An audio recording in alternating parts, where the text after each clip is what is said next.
جو دو بیٹوں نے آپس میں لڑ کے حابیل کو قتل کر دیا قابیل نے، تو وہ کہتے ہیں کہ پہلا غم حابیل کا تھا جو حضرت آدم علیہ السلام کو تھا، اور اسی نتیجہ جوش غم کا سمجھنا چاہیے۔ جوش غم ہوتا ہے بہت زیادہ غم کی شدت کے باوجود ہی کہ اس وقت تک شعر و شاعری کا نام نہ تھا۔ وہ کہتے ہیں اس کے باوجود کہ اس وقت شعر و شاعری کا بھی نام نہیں تھا، ابھی دنیا کا آغاز ہی ہو رہا تھا، تو وہ کہتے ہیں مگر جوش طبیعت سے جو کچھ اس وقت ان کی زبان سے نکلا، یعنی جوش جذبات سے اس دکھ کے بعد یا اس دکھ کے اثر کے بعد جو کچھ ان کے منہ سے نکلا، ان کی زبان سے ادا ہوا، وہ کلام موضوع تھا۔ چنانچہ وہ سریانی میں اب تک موجود ہے۔ سریانی قدیم زبان ہے جو شام میں بولی جاتی تھی۔ وہ کہتے ہیں اس زبان میں ابھی بھی وہ کلام موجود ہے جو سب سے پہلے حضرت آدم علیہ السلام کے منہ سے جوش غم سے نکلا تھا، جبکہ اصل کلام موضوع کی حضرت آدم سے ہوئی۔ وہ کہتے ہیں کہ آغاز جو ہے وہ کلام موضوع کا وہ حضرت آدم علیہ السلام سے ہوا، تو فرزند رشید وہی موضوع طبع ہے۔ رشید کہتے ہیں لائق، تو لائق بیٹا وہی موضوع طبع ہے۔ موضوع طبع یعنی مناسب طبیعت رکھنے والا، موضوع طبیعت رکھنے والا، کہ جو باپ کی میراث سے بہرہ ہو، میراث ترکہ جو وراثت میں حصہ ملتا ہے، بہرہ ہو، اس سے حصہ پائے۔ اس میں شک نہیں کہ آدمی اور حیوان میں فرق گویائی کا ہے، یعنی حیوان اور انسان کے اندر جو فرق ہے وہ زبان کا ہے، بات کرنے کا ہے۔ زبان یعنی جو سورس آف کمیونیکیشن ہے، بس قوت انسانی بھی اس میں کامل ہونی چاہیے، کامل سمجھنی چاہیے، یعنی مکمل سمجھنی چاہیے، جس میں قوت گویائی بات کرنے کی طاقت کامل ہو، مکمل ہو، چونکہ نظم بنسبت نثر کے زیادہ تر زور طبیعت سے نکلتی ہے۔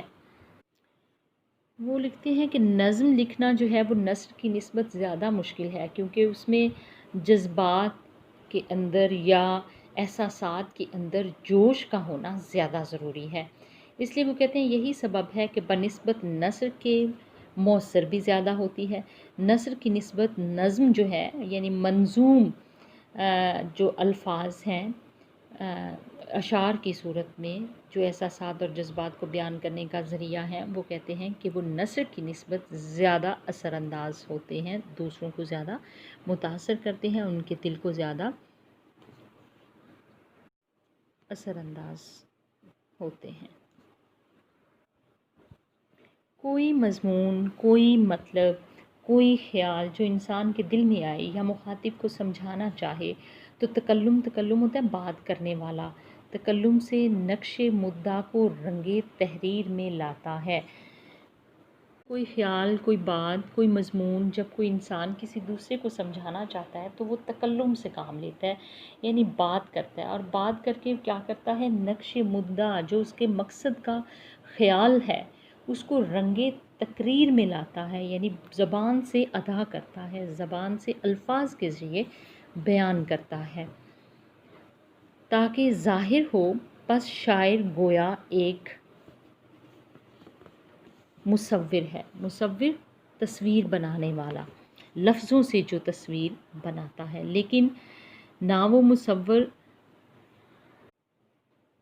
خر و اشتر، خر کہتے ہیں گدے کو، اشتر اونٹ کو کہتے ہیں، درخت و پتھر کی تصویر کاغذ پر کھینچے، یعنی وہ ایسا مصور نہیں ہے جو گدے، اونٹ یا درخت اور پتھر کی تصویر کاغذ پر کھینچے، بلکہ وہ ایسا مصور ہے کہ معنی کی تصویر صفحۂ دل پر کھینچتا ہے۔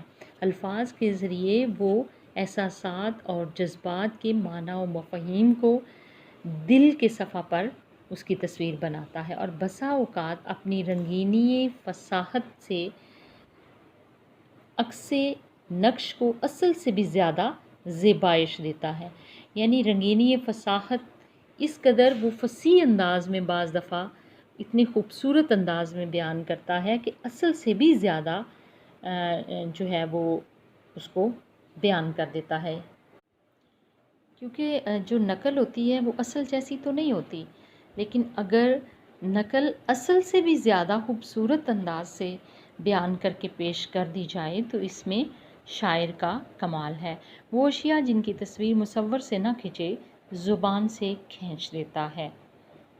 چنانچہ ہزاروں صفحۂ کاغذ بھیگ کر فنا ہو گئے، مگر سدھا سینکڑوں سال سے آج تک ان کی تصویریں ویسی کی ویسی ہی ہیں۔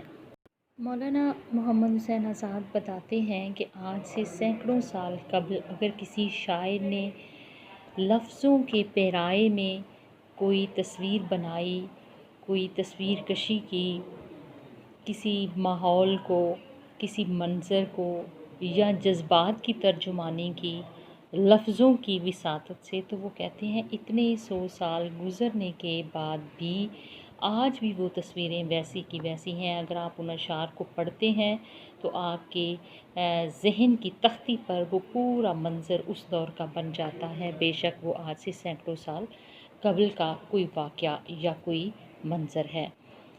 مزید لکھتے ہیں کبھی تصویر غم صفحۂ دل پر کھینچتا ہے، یعنی جو شاعر ہوتا ہے وہ کبھی غم کی تصویر دل کے نقشے پر، دل کے صفحہ پر کھینچتا ہے۔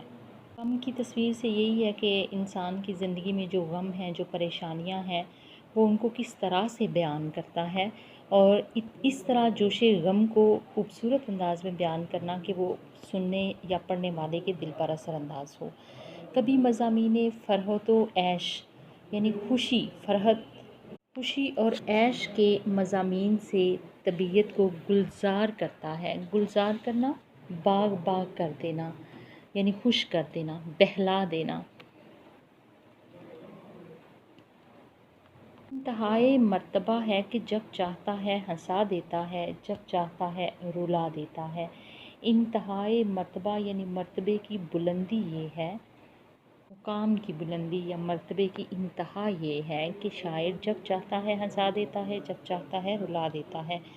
اہل عرب مارکہ قتل سے مراد ہے لڑائیاں، جنگیں میں رجز خوانی کرتے تھے، اشعار پڑھتے تھے جذبات میں جوش اور شدت پیدا کرنے کے لیے۔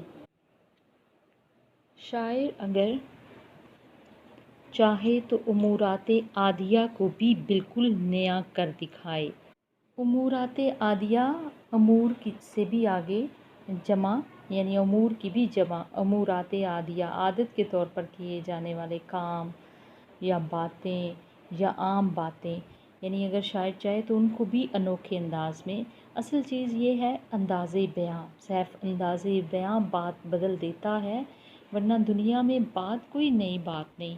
وہی چیز ہے کہ شاعر اپنے انداز بیاں سے کسی بھی چیز کو یعنی عام چیز کو خاص کر کے پیش کر سکتا ہے۔ پتھر کو گویا کر دے یعنی اس کو زبان دے دے۔ درختان پادر گل کو رواں کر دے۔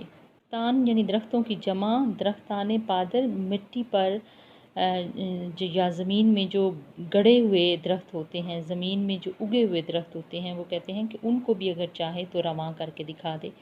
ماضی کو حال، حال کو استقبال مستقبل کر دے، اور دور کو نزدیک کر دے، زمین کو آسمان کر دے، اور خاک کو طلا یعنی سونا بنا دے مٹی کو، اور اندھیرے کو اجالا کر دے، اجالا روشنی کر دے۔ اگر غور کر کے دیکھو تو اکسیر اور پارس اسی کو کہنا چاہیے۔ اکسیر کہتے ہیں کہ وہ چیز، کیمسٹری کی رو سے وہ چیز جس کے لگانے سے تانبا بھی سونا بن جائے، اکسیر۔ اور پارس وہ قیمتی پتھر ہے کہ جس کے بارے میں مشہور ہے کہ جس کو چھو جائے وہ سونا بن جاتا ہے، کہ جسے چھو جائے سونا ہو جائے۔ زمین اور آسمان اور دونوں جہان شعر کے دو مصروں میں ہیں۔ ترازو اس کی شاعر کے ہاتھ میں ہے، جدھر چاہے جھکا دے۔ مولانا محمد حسین آزاد بتاتے ہیں کہ ایک شاعر جو ہوتا ہے وہ معمولی انسان نہیں ہوتا، بلکہ غیر معمولی صلاحیتوں کا مالک ہوتا ہے، اور اس کے اختیار میں ہوتا ہے کہ کسی عام چیز کو خاص کر کے دکھا دے، مٹی کو سونا کر دے، اندھیرے کو اجالا کر دے۔ کس طرح سے وہ اپنے، کیونکہ قلم اس کے ہاتھ میں ہوتا ہے، وہ لفظوں کی پس و پیش سے اور جس انداز سے وہ کسی زندگی کے پہلو کو دیکھتا ہے وہ اس کو خوبصورت بنا سکتا ہے۔